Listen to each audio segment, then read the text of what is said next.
Hello, Professor Lopez. I just want to say thank you so much for this class, the course, and all the reading and discussions we did. It was really amazing learning from a lot of different journalists and who are impacting the field. So it was quite amazing. My name is Kelly Rye Reed, and I did my critical assignment on the famous Larry King.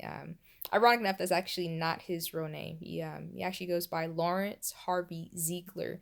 His parents are Jewish immigrants. They moved to Brooklyn, New York. That's where Larry grew up. But the most interesting thing is the start of his career began when his father died when Larry was 9 years old.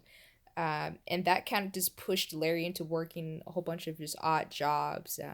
And the process of him doing that, people just noticed that his voice and his manner of speaking was very unique, and they just knew that he needed to be in front of a microphone, which he agreed. A close friend of his, actually recommended him moving to Miami, Florida during the 1950s. That's when Florida radio broadcasting journalism actually was booming towards that area. So he just knew that that was the direction for him.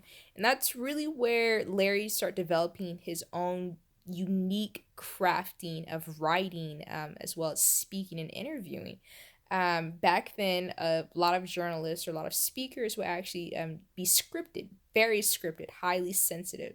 Whereas Larry would come in with zero script and be as loose and as informative about who he was interviewing.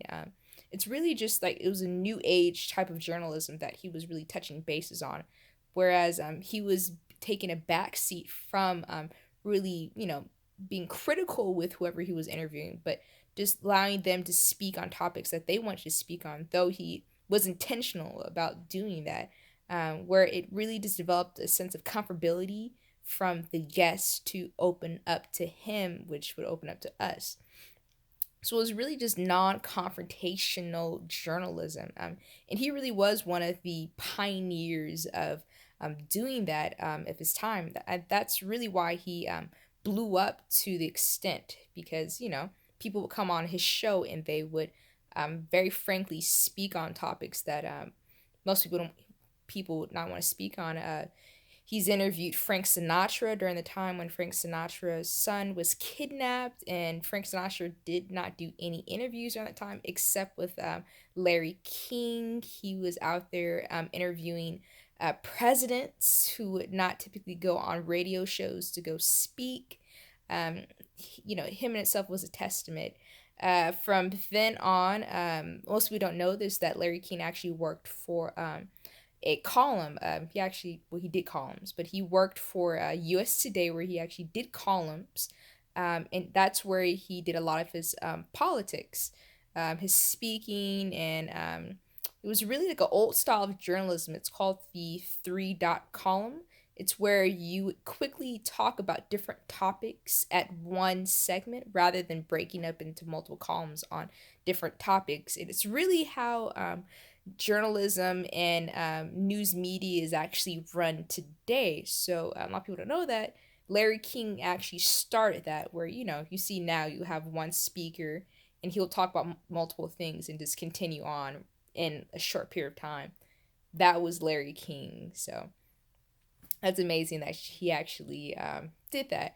But yeah, from his radio show, he would do it midnights all up to 5 a.m. He would bring on different guests, and that really blew up for him.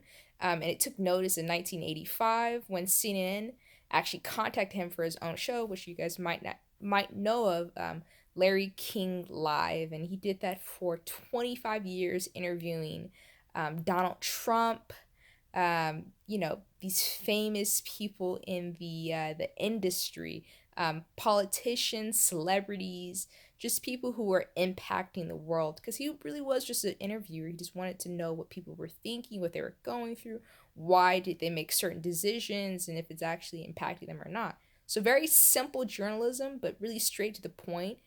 So it was very unique for his time. So he did a lot with that. After he left CNN, he wanted to retire. He started to do his own web shows or just online, politicking. See that with a pun, he punned his name. And he's still doing interviews today, and he has other setups with Netflix. So he's doing extraordinary things. He's 85 years old, 1933, and he's still going on strong. He had cancer, malignant cancer, but that did not stop him at all. He did surgery, and it was said that very shortly, right after that, he went straight into speaking. And here he is today, 85, and he's still going. And living out his passions. But yeah, very amazing man. But yeah, that's my guy, Larry King or Lawrence Harvey Ziegler. Thank you so much for watching, and I appreciate it.